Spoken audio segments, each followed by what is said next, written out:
Na verdade, ela surgiu de uma necessidade. Eu trabalhava numa empresa que eu estava há 5 anos e fui desligada. E, do nada, fiquei mal, chorei pra caramba. E mais aconteceu isso um pouco antes de eu estar fazendo uma viagem pela Califórnia. Tinha férias marcada e fui desligada ali uns 3 dias antes. Não tinha ideia, não tinha, assim, pretensão nenhuma de montar a empresa. Mas estava viajando por lá. Eu não sei se você já pôde ir para a Califórnia. Tem muitas marcas independentes lá, né? Então, eles têm muitas lojas colaborativas, que você entra, tem várias marcas, uma do lado da outra. E eu tava lá na viagem, meio chorando, né? Porque eu tinha sido desligada, meio pensando o que eu vou fazer quando eu voltar pro Brasil. Meu Deus, tinha acabado de comprar meu apartamento. Morava aqui em São Paulo, minha família é do interior. Bate aquele desespero, né? Foi em 2015 isso. E aí eu fiquei de olho nas marcas e falei, nossa, será que eu não poderia tentar fazer alguma coisa minha, né? Vamos tentar. E aí, durante a viagem, eu gosto muito de brechó, né? Lojas de antiguidades. E aí, eu conheci algumas lojas de antiguidade de medalha, pedra natural. Eu sempre trabalhei com acessório. Vou te contar mais a fundo minha história. Eu trabalhei por bastante tempo com acessório. Falei, acho que eu vou começar a fazer uns colares pra vender. E foi assim que começou a Ziavara, com esses colares. Mas volta agora um pouco lá na tua história, então. Como que começou essa ideia dos colares? Que você trabalhava com isso, como você falou. Tá, vou contar, então. Vou lá, aquelas de quando eu nasci.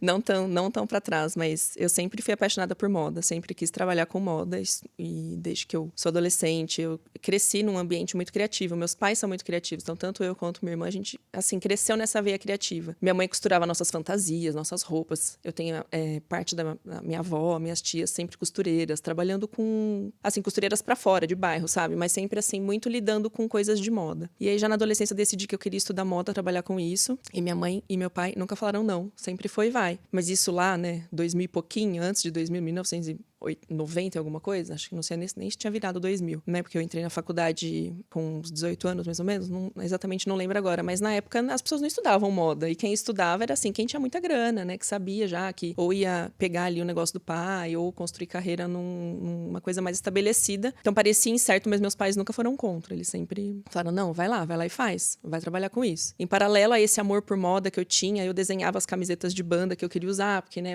moro no interior, em Barra Bonita, onde fica, eu moro em Jaú, na verdade, que é próximo ali de Barra Bonita, mas a empresa fica em Barra Bonita. Fica a quantos quilômetros aqui de São Paulo? 200 e pouco, não lembro agora, em quilômetros, mas são mais ou menos umas 3 horas de viagem de carro. Sempre quis usar coisa diferente, camiseta de banda, ouvia emo na época, e não achava de jeito nenhum no interior pra comprar. Então eu pegava e desenhava com canetão as estampas das bandas que eu queria usar. E em paralelo a isso, a minha irmã também, sempre com essa veia de moda, só que minha irmã muito mais digital.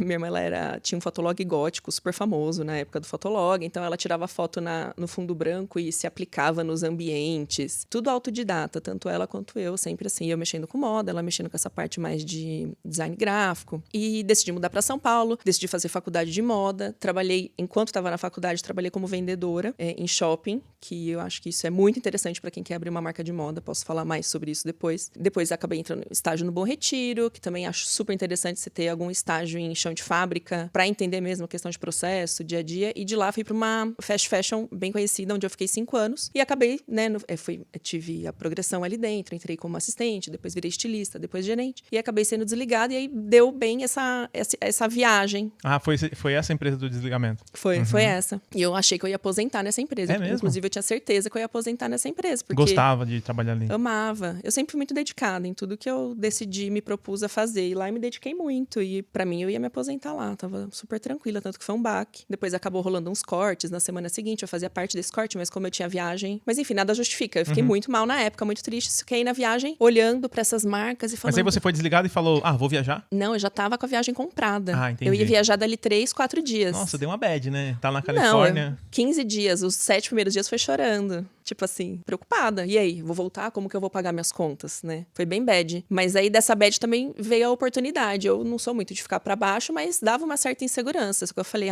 eu vou levar alguns acessórios daqui, vou tentar fazer umas bijus pra vender. Você acaba de assistir mais um corte do Marcas Podcast. E pra você assistir esse episódio completo, é só clicar aqui embaixo e ir pro canal. Aí você já aproveita e já se inscreve.